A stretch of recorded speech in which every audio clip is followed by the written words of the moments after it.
On the morning of September 24th, 1722, Granny Connolly, a local resident of County Leitrim, went out to Glenod Lake to do her laundry for the day, and possibly to bathe as well, depending on which version of the legend you hear. Her husband, Trolloc McLaughlin, stayed behind to do the day's chores, as was the usual way of things.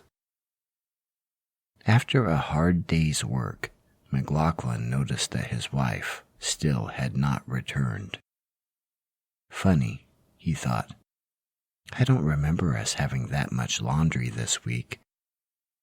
He decided to check on her. When he arrived at the lake, his blood ran cold at what he saw before him. There, on the ground by the lake, lay the body of his wife, laundry scattered all around her in chaos. On top of her, sound asleep, was the monster that had slain her. McLaughlin felt a growing sense of rage in his chest, and soon retrieved his knife and a horse. When he returned, the horrid beast was still asleep on top of the body of his wife. McLaughlin suppressed his rage at the foul creature long enough for him to sneak slowly up on it without waking it. As the beast slept, McLaughlin busied himself slipping his dagger silently out of its place in the sheath on his belt. He raised it high into the air above his head, and then, summoning all of the rage that he had been suppressing, plunged it into the creature's heart. It was at this point that the monster awoke and struggled against its fate. But this was not a battle that McLaughlin was going to lose. The beast who had killed his wife fell, but not before uttering an ear-piercing, shrieking whistle with its last breath. McLaughlin had never heard such a thing, but he also didn't care to ponder oddities from the animal kingdom at this moment. His wife had been avenged. That was all that mattered to him. Now he was able to bury her and grieve in peace. But all was not as it seemed. The elderly people who had gathered around him to witness the previous events also heard the whistle, and when they did, they retreated quickly. McLaughlin asked what was happening. They simply told him that he'd better run if he knew what was good for him. Suddenly, McLaughlin felt a small tremor in the ground he stood on. He was at first mystified as to what it could be. It didn't take long to discover what the cause was, however. Soon after, there was a gigantic splash in the water of the lake as a second, larger creature emerged with a fiery vengeance.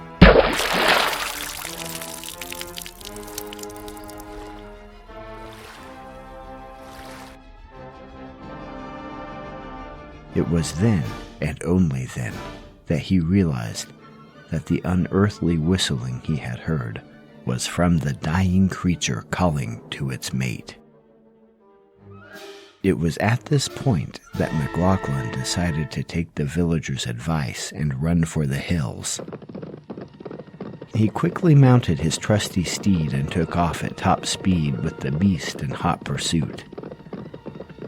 When he did what passed for gathering his wits, he realized that another man, who was also on horseback, was bravely riding beside him.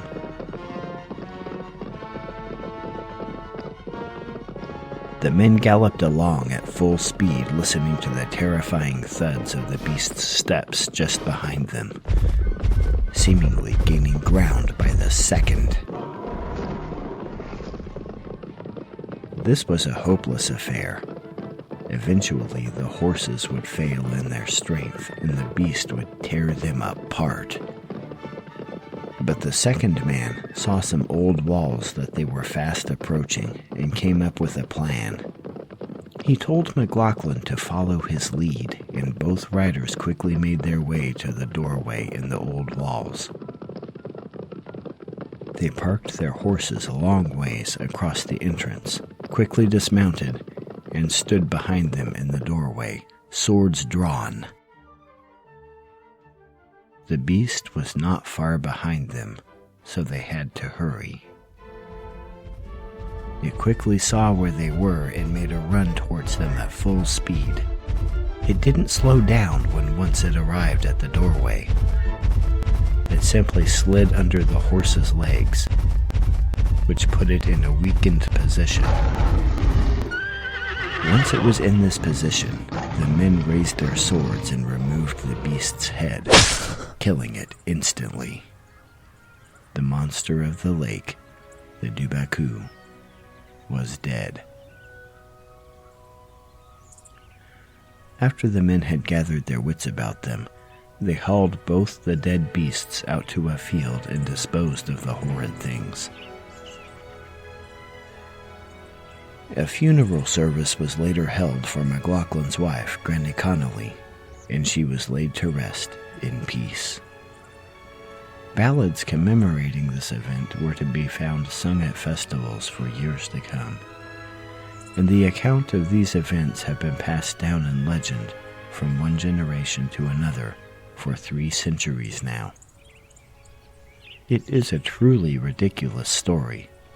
Monsters, a monster's lovers pact, monster slayers, valiant heroes. These events are not easily believed, even among the most gullible. Except in Kinlow, County Leitrim in Ireland, in the old cemetery there is an ancient, time-worn gravestone. The name on this gravestone is Granny Connolly. Though time has worn the stone smooth so that the carving on it would only be legible via specialized equipment, the stone does depict a dagger fatally stabbing a strange creature. Not so far away from here, in Kilrisk Cemetery, once stood a monument of the beast from ancient times, though it was broken and subsequently disappeared sometime in 1922. Some believe that these facts are evidence that this story is fact, and that the Dobarchú does or did in fact exist. Cashel-Garan Fort, near where the long chase ended, still stands. The monsters and the horse are supposedly buried nearby. So what do we make of all this? The story gives one the immediate impression of folkloric nonsense meant to amuse.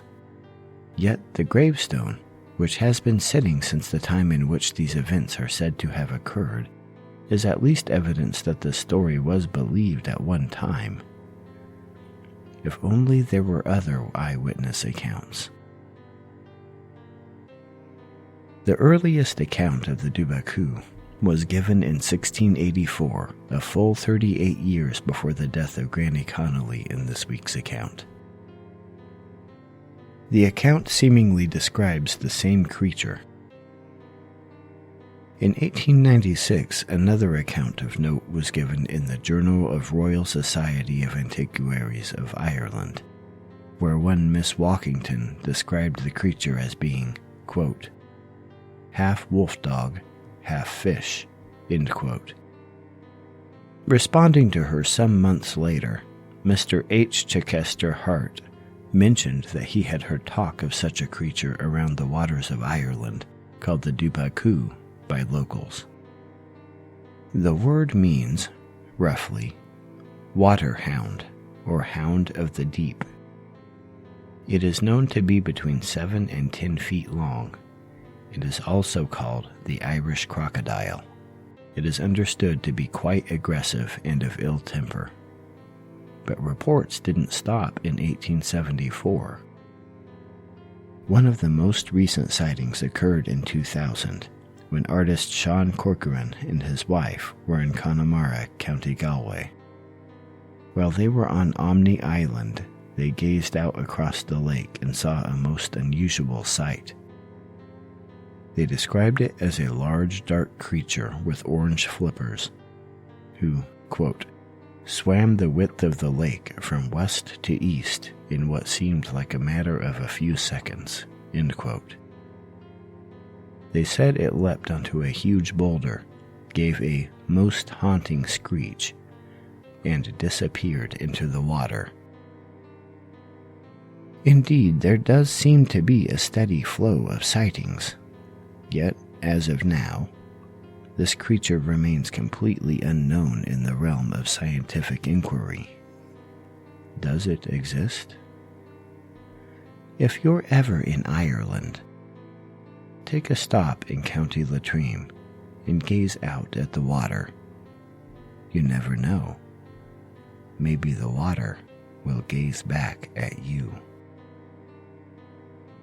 If you like this content, go ahead and hit that subscribe button, and I'll see you on the next video.